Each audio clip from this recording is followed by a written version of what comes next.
Assalamualaikum warahmatullahi wabarakatuh. Halo anak-anak semua, bagaimana kabarnya hari ini? Semoga kita semua dalam keadaan sehat ya. Nah, meskipun dalam keadaan pandemik seperti ini, kita harus tetap semangat belajarnya. Dan kita juga harus tetap menjaga kesehatan tubuh kita dan mentaati peraturan protokoler kesehatan yang telah dianjurkan oleh pemerintah.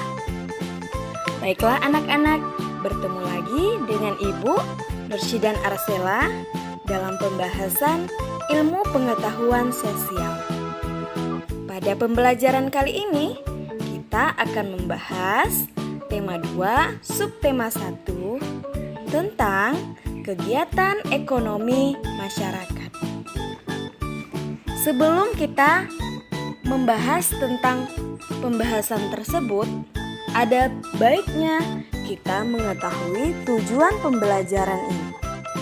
Adapun tujuan pembelajaran kali ini, peserta didik dapat menganalisis peran ekonomi dalam upaya mensejahterakan kehidupan masyarakat di bidang sosial dan budaya untuk memperkuat kesatuan dan persatuan bangsa. Apakah anak-anak tahu apa saja kelebihan negara kita Indonesia? Ya, negara kita Indonesia kaya akan sumber daya alamnya. Negara kita Indonesia telah dikenal dunia memiliki sumber daya alam yang sangat melimpah. Oleh karena itu, jika kita bisa memanfaatkannya dengan baik, maka akan sangat membantu kegiatan ekonomi di masyarakat. Kegiatan ekonomi masyarakat berhubungan dengan proses pemenuhan kebutuhan hidup.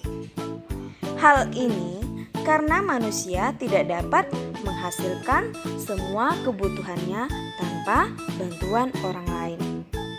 Apa saja sumber daya alam yang bisa dimanfaatkan untuk memenuhi kebutuhan hidup?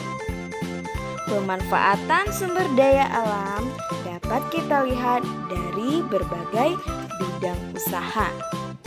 Yang pertama, bidang usaha agraris.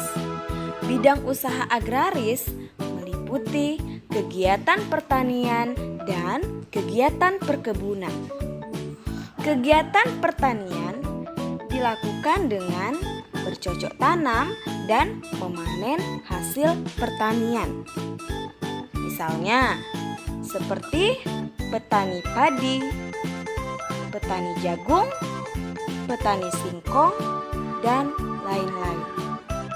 Sedangkan perkebunan adalah kegiatan ekonomi dengan menanam tanaman tertentu seperti menanam kopi, teh, dan kelapa sawit.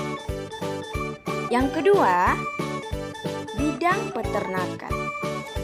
Bidang peternakan adalah kegiatan pembudidayaan hewan yang diambil hasilnya.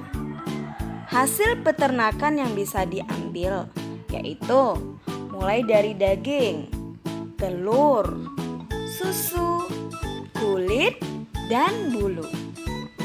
Ada 3 jenis peternakan yang harus kita ketahui. Yang pertama, peternakan hewan kecil. Contohnya seperti kelinci, kambing, domba, dan biri-biri. Yang kedua, peternakan hewan besar. Contohnya seperti sapi, kerbau, dan kuda. Yang ketiga, peternakan hewan unggas. Contohnya seperti peternakan ayam, itik, burung, dan puyuh. Selanjutnya, bidang usaha perikanan. Bidang usaha perikanan adalah kegiatan pembudidayaan ikan baik di air tawar maupun di air laut. Perikanan air tawar biasanya dilakukan di sungai, danau, rawa, waduk, kolam, ataupun empang. Contoh pembudidayaan ikan air tawar, misalnya ikan lele ataupun ikan patin. Sedangkan perikanan air laut dilakukan nelayan tradisional dengan cara menangkap ikan di pantai ataupun di laut. Contoh hasil perikanan laut seperti udang, kerang, cumi-cumi, dan ikan-ikan lainnya. Yang keempat, bidang kehutanan. Bidang kehutanan adalah kegiatan meningkatkan hasil hutan dengan menanam berbagai macam kayu, misalnya kayu jati dan kayu mahoni. Dari hasil kayu tersebut dapat diolah menjadi alat-alat rumah tangga seperti lemari, meja, dan kursi. Yang kelima, bidang perindustrian. Bidang perindustrian adalah kegiatan mengolah bahan mentah menjadi barang setengah jadi atau barang jadi. Bahan mentah yang diperoleh berasal dari sumber daya alam. Contohnya, pabrik makanan, pabrik sepatu, pabrik kertas, industri kosmetik, dan industri obat-obatan. Berikutnya adalah bidang pelayanan jasa. Bidang pelayanan jasa merupakan kegiatan melayani masyarakat atau bentuk layanan kepada konsumen sesuai dengan kebutuhannya. Misalnya, guru, dokter, penjahit, arsitek, pengacara, montir, dan lain-lain.